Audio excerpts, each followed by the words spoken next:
नमस्कार, मैं हूं आयुष चित्रांश और आप देख रहे हैं India news Madhya Pradesh Chhattisgarh. Corona की दूसरी लहर भले ही थम गई हो, लेकिन कोरोना के बाद ब्लैक फंगस जैसी घातक और खतरनाक बीमारी का प्रकोप जानलेवा साबित हुआ है। इंदौर में भी कोरोना के कहर के साथ साथ ब्लैक फंगस ने लोगों के जहन में डर का माहौल पैदा कर दिया है। कोरोना से संघर्ष करने के बाद जो मरीज ब्लैक फंगस के शिकार हुए, वो न केवल शारीरिक रूप से बल्कि आर्थिक रूप से भी टूट गए। ब्लैक फंगस के महंगे इलाज ने मरीज और परिजनों की कमर को तोड़ के रख दिया। और आलम यह है कि आज भी इंदौर शहर में 160 से ज्यादा ब्लैक फंगस के एक्टिव केस मौजूद हैं। हालांकि सुकून की बात यह है कि ज्यादातर मरीज ठीक भी हुए हैं और ठीक होने के बाद उनको अस्पताल से डिस्चार्ज भी कर दिया गया है। लेकिन महंगी दवा है और इस दवा की उपलब्धता भी कम है, और इसलिए जिनके घरों के अंदर लोग ब्लैक फंगस का शिकार हो रहे हैं, उनके सामने समस्या भी है कि आखिर वो अपने परिजनों का इलाज कैसे करवाएं। हालांकि कुछ कंपनियों ने इंजेक्शन एन्फोटेरेफिन का शुरू भी किया है, लेकिन आज भी यक्ष प्रश्न यही है कि इतना महंगा इलाज तो मरीज कैसे अपनों का इलाज करवा पाएं, ये सवाल बहुत बड़ा है। इंजेक्शन की उपलब्धता या इंजेक्शन का मिलना ये अपने आप में एक बहुत बड़ा टास्क है। इसके अलावा भी इलाज इतना महंगा है कि आम आदमी के बस की बात नहीं है। और अब सवाल यह है कि आखिर अगर किसी के घर के अंदर कोई शख्स ब्लैक फंगस या पोस्ट कोविड की किसी भी परेशानी से जूझ रहा है, तो फिर उसके सामने ये महंगा इलाज एक बहुत बड़ी समस्या है। क्योंकि ब्लैक फंगस की वजह से भी कई मरीजों ने अपनी जान को गंवाया है और ये बेहद खतरनाक भी है। ब्लैक फंगस एक तरफ तो लोगों की जान ले ही रहा है, दूसरी तरफ आर्थिक तौर पर भी लोगों को ये बहुत ज़्यादा परेशान कर रहा है, क्योंकि इसकी दवाइयाँ इतनी महंगी हैं कि आम आदमी के लिए इसका इंतज़ाम कर पाना, आम आदमी के लिए इसको अफोर्ड कर पाना ये बहुत मुश्किल है। और ऐसे में यक्ष प्रश्न वाकई में ये है कि अगर इतना महंगा इलाज है तो फिर इलाज कैसे हो। महंगी है दवा, मरीज हैं बेबस, क्योंकि ब्लैक फंगस ने आर्थिक रूप से लोगों की कमर को तोड़ा है। कोरोना काल में लोगों की आर्थिक और वित्तीय स्थिति वैसे भी प्रभावित है, और ऐसे में अगर कोरोना से जूझते जूझते अगर ब्लैक फंगस कि जद में भी अगर आप आ गए आपका कोई परिजन, तो फिर दोहरी चुनौती के तौर पर इसको आप देखें और समझें, क्योंकि ये बहुत महत्वपूर्ण है कि आखिर इतनी महंगी दवाइयाँ और इतना महंगा इलाज एक आम आदमी कैसे करवा सकता है। एम्फोटेरेसिन बी जो कि इसका सबसे कारगर हथियार है, जो कि इस बीमारी के होने के बाद इस्तेमाल होने वाला इंजेक्शन है। ये इंजेक्शन पहले तो इसकी उपलब्धता बेहद मुश्किल है, दूसरा अगर ये उपलब्ध है भी तो इतना महंगा है कि आम आदमी के लिए इसको अफोर्ड कर पाना, क्योंकि कई इंजेक्शन्स की डोज देनी पड़ती है मरीज की स्थिति को देखते हुए, तो ऐसे में बेहद महंगा इलाज है। और अब अगर इतना ये इलाज महंगा है तो फिर इसके लिए क्या सरकारों को पहल नहीं करनी चाहिए? क्या सरकारों को इसको भी सब्सिडाइज नहीं करना चाहिए? लोगों की आर्थिक और स्थिति को देखते हुए क्या व्यवस्था सरकार के स्तर पर की गई है इसको लेकर के, ये भी आज जानना और समझना बहुत ज़रूरी है। क्योंकि दवा अगर महंगी हो और इलाज मिल भी रहा हो तो भी लोगों को इलाज करवाने से पहले 100 बार सोचना पड़ता है। लोगों को अपने ज़मीन जायदाद घर तक बेचने पड़ते हैं, लेकिन उसके बावजूद भी अगर जिस शख्स के पास पैसा ना हो तो फिर वो अपनों का इलाज कैसे करवाए, ये एक यक्ष प्रश्न उसके सामने हमेशा बरकरार रहता है। और आर्थिक तौर पर आप देखें कि लोगों की वैसे भी स्थिति सही नहीं है। कोरोना काल में उद्योग धंधे प्रभावित हुए हैं, कोरोना काल में लोगों के रोज़ी रोज़गार पर इसका सीधा असर हुआ है। और ऐसे में अगर दवाइयाँ और इलाज भी महंगा हो तो फिर समस्या ये भी रहती है कि आखिर कैसे लोग इलाज करवाएं। और फिर ब्लैक फंगस का अगर जिक्र हो और उसकी दवाइयों का, तो आप जानते हैं कि ये दवाइयाँ बेहद महंगी हैं, कि उसकी उपलब्धता नहीं है, अवेलेबिलिटी इसकी बेहद कम है। कुछ कंपनीज़ ने इसका प्रोडक्शन भी शुरू किया है, लेकिन उसके बावजूद भी दवा की कॉस्ट बहुत ज़्यादा है। और अगर किसी के घर के अंदर कोई शख्स ब्लैक फंगस की जद में आ जाता है तो फिर दोहरी चुनौती के तौर पर उस परिवार के सामने पहली चुनौती तो ये कि उसको इलाज मिल जाए, उसको दवा मिल जाए, और दोहरी चुनौती ये है कि फिर वो दवाइयाँ इतनी महंगी हैं कि उसको अफोर्ड कर पाना आर्थिक तौर पर भी बहुत परेशान करने वाला पहलू है, जो कि इस ब्लैक फंगस के साथ जुड़ा हुआ है। तो कुल मिलाकर के अब इस ब्लैक फंगस या फिर ब्लैक फंगस से जुड़ी हुई जो दवाइयाँ हैं या इसका जो इलाज है, वो चूँकि लोगों की पहुँच से बाहर है, और अब अगर लोगों को ज़रूरत है ऐसे इलाज की तो फिर उसके लिए समाधान क्या है, मौजूदा वक्त के अंदर सरकारों के पास? और इसके अलावा क्या ब्लैक फंगस की दवाइयों को भी जनता की मौजूदा स्थिति को ध्यान में रखते हुए सब्सिडाइज नहीं किया जा सकता है? क्या इस पर कुछ राहत नहीं दी जा सकती है? क्या ब्लैक फंगस का भी इलाज सरकारों के द्वारा कोई ऐसी योजना बनाकर कि मुफ्त में हो सके? क्या यह व्यवस्था नहीं हो सकती? ये बहुत महत्वपूर्ण है।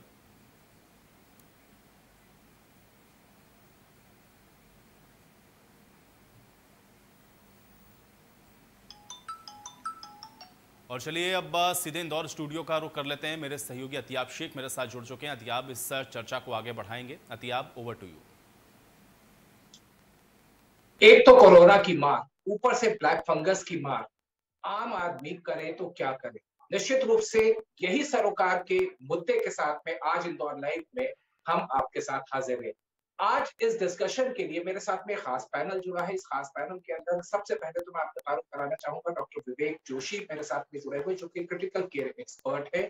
जितेंद्र यादव जी जुड़े हैं, जो कि वरिष्ठ पत्रकार होने के साथ साथ सोशल एक्टिविस्ट भी हैं।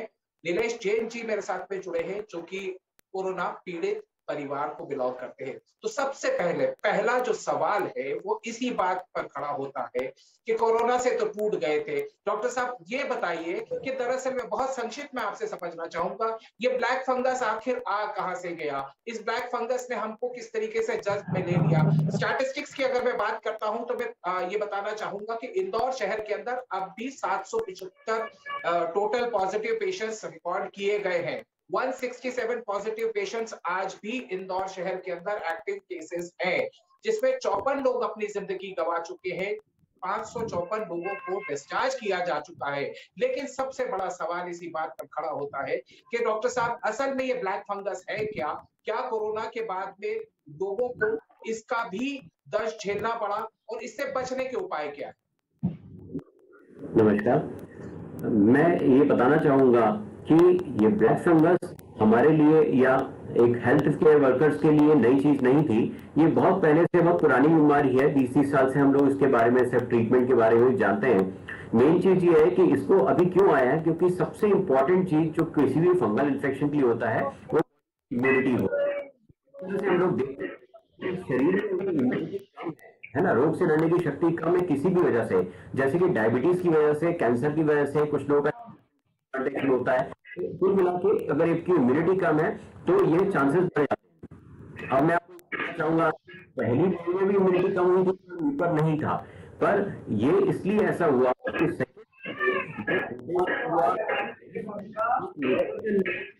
शरीर को और खोखला किया और इम्यूनिटी को कम किया। तो ये फंगल इन्फेक्शन अपॉर्चुनिस्टिक इन्फेक्शन भी होते हैं। इनको जैसे ही अवसर मिलता है ये फ्लेयर अप होते हैं।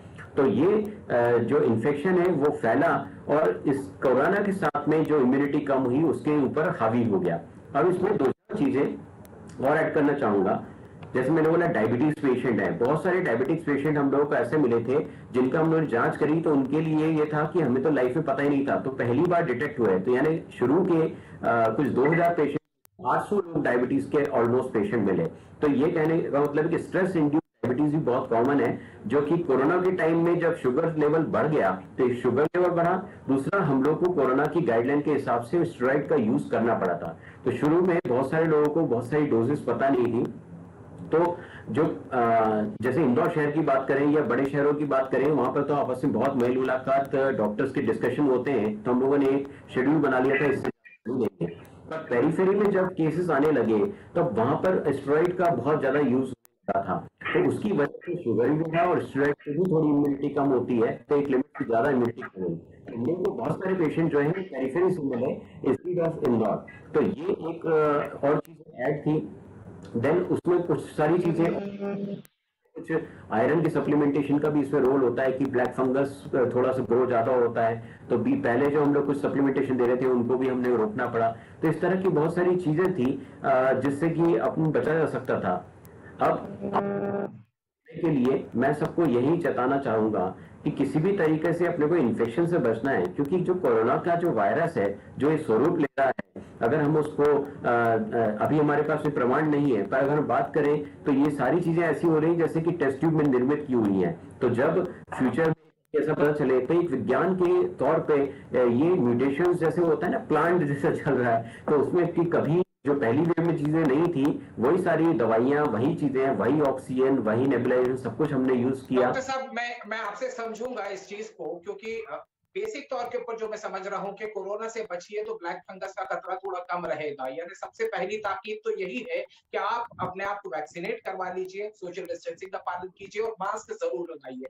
डॉक्टर साहब, मैं इसके ऊपर आपके पास में वापस आऊंगा, लेकिन उसके पहले मैं कुछ डेटा के ऊपर बात करना चाहता हूँ। जितेंद्र यादव जी, यादव साहब, किस तरह के हालात देखे हमने इंदौर शहर के अंदर, जिस तरह का हाहाकार मचा था, वो हाहाकार कहीं ना कहीं बहुत ज्यादा अलार्मिंग था।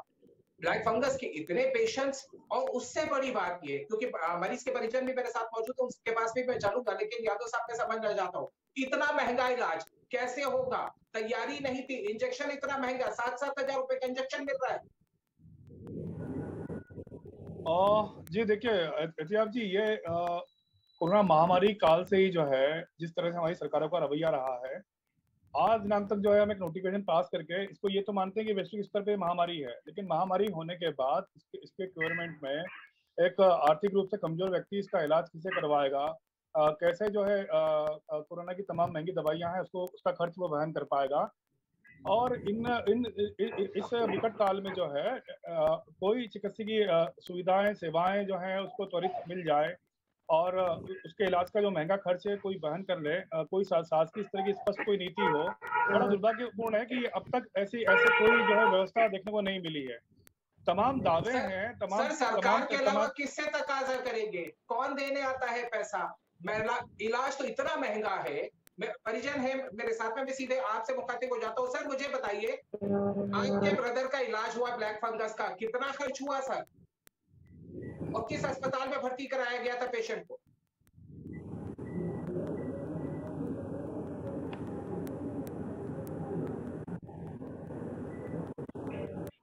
जय साहब, आप मेरी आवाज सुन पा रहे हैं? हेलो भाई साहब, आवाज आ रही है? जी, मैं आप ही से सवाल पूछ रहा हूँ कि कितना खर्च हुआ, मरीज का इलाज कितने में हुआ?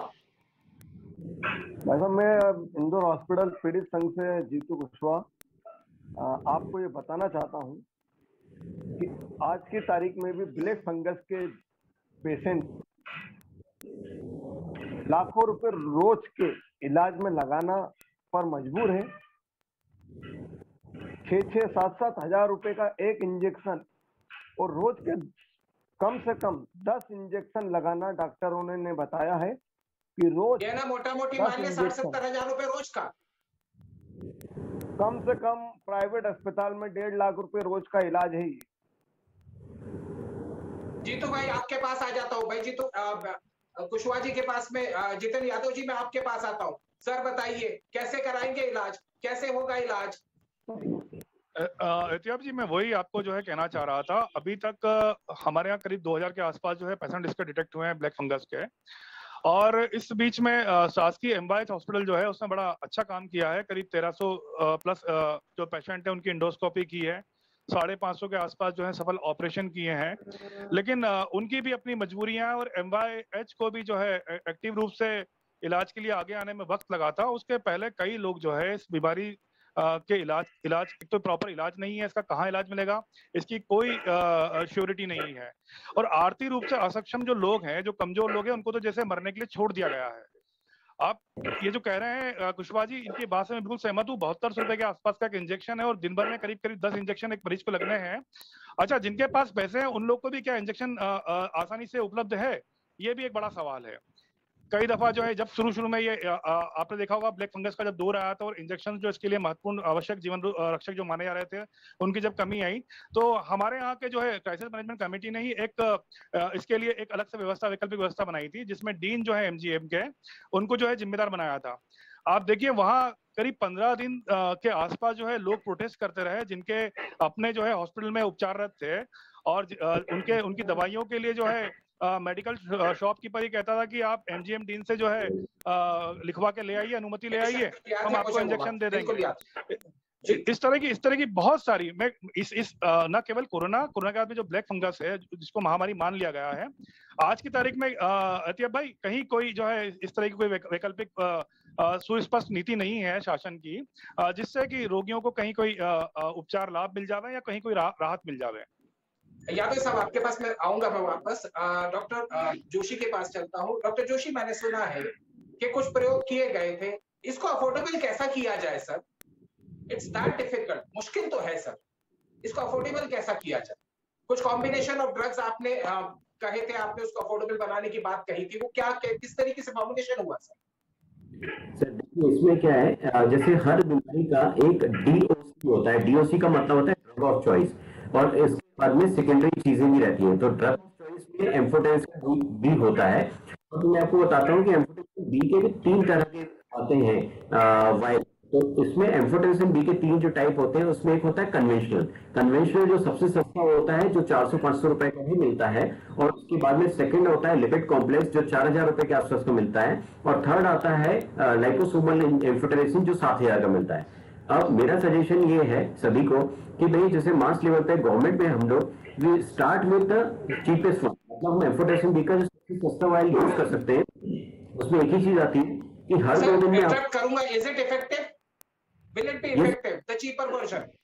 Yes, it is effective. Only thing is वो किडनी को ज्यादा डैमेज करने के चांसेस रहते हैं, इसलिए आपको हर 2 दिन में एक किडनी का जांच होता है यूरिया क्रिएटिनिन करके, तो जांच कर लेना चाहिए हमको। तो मेरे कहने का मतलब है, आज से जब 15-20 साल पहले जब ये इंजेक्शन लिपिड कॉम्प्लेक्स या लाइपोसोमल नहीं आए, तब सारे म्यूकर को हम लोग एम्फोटेंसिन बी से ही करते थे जब हम लोग कॉलेज में पढ़ते थे।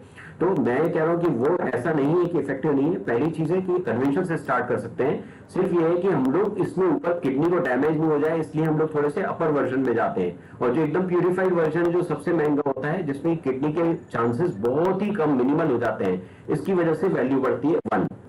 सेकेंड चीज होती है, एक बॉटल में आता है पोसाकोनाजोल, जिसके लिए मैंने शुरुआत में जब एम्फोटेरेसिन की बहुत शॉर्टेज थी, वो कॉस्टली जरूर है, पर वो एक बॉटल 7 दिन तक चलती है। उसमें जो क्वांटिटी एग्जैक्टली आपने कभी सुना होगा, किसी भी चीज की क्वांटिटी 50-100 ml होती है, पर उसकी क्वांटिटी 105 ml रखी थी, इसीलिए कि अपने को 5 ml दिन में 3 बार देना है, इन्हें 15 ml देंगे एक दिन में, तो 7 दिन का 15 × 7 105 ml हो जाता है। तो वो बॉटल हम लोग साथ में अगर करते हैं, तो जो कन्वेंशनल एम्फोटेरेसिन बी है, वो जो सस्ता वाला है, प्लस उसमें पोसाकोनाजोल जो 23,000 की बोतल है, पर वो 23,000 की बोतल भी 3 इंजेक्शन के कीमत में आके 7 दिन काम करती है। इस कॉम्बिनेशन से एक आपको ड्रग ऑफ चॉइस मिलती है, और दूसरी उसके कॉम्बिनेशन में उसको सपोर्ट करने के लिए जो फंगल को मारने वाली दवाई है वो काम करती है। तो इन दोनों की कॉम्बिनेशन से मैंने समझा आपसे सर, इट वाज क्रेडिटेबल कि आपने इस चीज को समझाया। मैं कुशवाहा साहब के पास में चलता हूँ। कुशवाहा साहब, आपने डॉक्टर साहब को सुना है, पॉसिबिलिटी है, सस्ता किया जा सकता है, फिर भी सस्ता नहीं मिलता है। आप बताइए, आपका एक्सपीरियंस क्या रहा सर? सर, इसमें जितना भी करना धरना जो रहता है, अगर ये गतिविधि डॉक्टरों ने बखूबी अपनी डॉक्टर साहब समझा रहे अपनों को कि सस्ता कर सकते हैं। मैं डॉक्टर साहब से ही बोल रहा हूँ, अगर डॉक्टर साहब और हॉस्पिटल चाहे तो क्या नहीं हो सकता। चाहे तो ये इलाज जो 1.5 लाख रुपए रोज का पड़ता है, ये 15,000 रुपए रोज में भी अगर डॉक्टर साहब चाहे तो हो सकता है। बाकी कभी कभी जिस प्रकार से देखने में आया है कि प्राइवेट हॉस्पिटल वाले मरीज को पैसे कमाने की मशीन समझते हैं कुछ हद तक। अगर जब तक वो बंद नहीं होगा तो इलाज और जो उनको मिलने वाले इंजेक्शन है, ये दिन पर दिन उनको लूटने के प्रयास में अलग अलग तरीके का आपकी बात समझे। मैं आखिरी कमेंट लूंगा क्योंकि थोड़ा सा वक्त का मेरे पास कमी है। जितेंद्र यादव जी, चाह होगी वहां राह होगी। क्या पॉसिबल है, ये संभावना बनती है कि सस्ता इलाज हो जाए साहब? जी, बस संक्षेप में इंडिया न्यूज और आपको जो है सबसे पहले धन्यवाद कि आपने इस मुद्दे को जो है, इस तरह के मुद्दे को मुद्दा माना। और मेरे ख्याल में बहुत कम समय था डिबेट के लिए, लेकिन फिर भी इसमें सबसे महत्वपूर्ण बात जो है, इसका प्रबंधन जो है, इलाज है, दवाइयाँ कैसे जो है रोगियों के पास तक पहुंच पाए, और महंगी है तो सस्ती कैसे पहुंच पाए, डॉक्टर जो सस्ती दवाइयाँ उनको कंसीडर करें, इस तरह की व्यवस्थाओं को लेकर हमारी सबकी आपकी निगाहें जो है शासन प्रशासन की ओर जो है हमेशा लगी हुई रहती हैं। और अब तक जो हम लोग देख रहे हैं व्यवस्था के मामले में, इस दवा के निदान के, इस बीमारी के निदान के मामले में राज्य सरकार का जो है रवैया बड़ा लचर रहा है। और वही एक बड़ी वजह है कि आप मानिए 55 डेथ तो रिकॉर्ड पर है हमारे यहाँ जी। मैं 55 आपका डेथ रिकॉर्ड पर है, लेता लेकिन जी जी। तो जहां तक बात की जाती है सरोकार की, तो सीधे तौर के ऊपर हम आपसे और सबसे ये कहते हैं कि हम बात करेंगे आपके सरोकार की। जहां चाह होगी वो कभी न कभी वहां राह जरूर बनेगी। आप सब हमारे साथ में इस सरोकार के मुद्दे पर जुड़े, आप सभी का बहुत बहुत शुक्रिया। आज के इस एपिसोड में इतना ही। देश दुनिया और प्रदेश की खबरों के लिए देखते रहिए इंडिया न्यूज।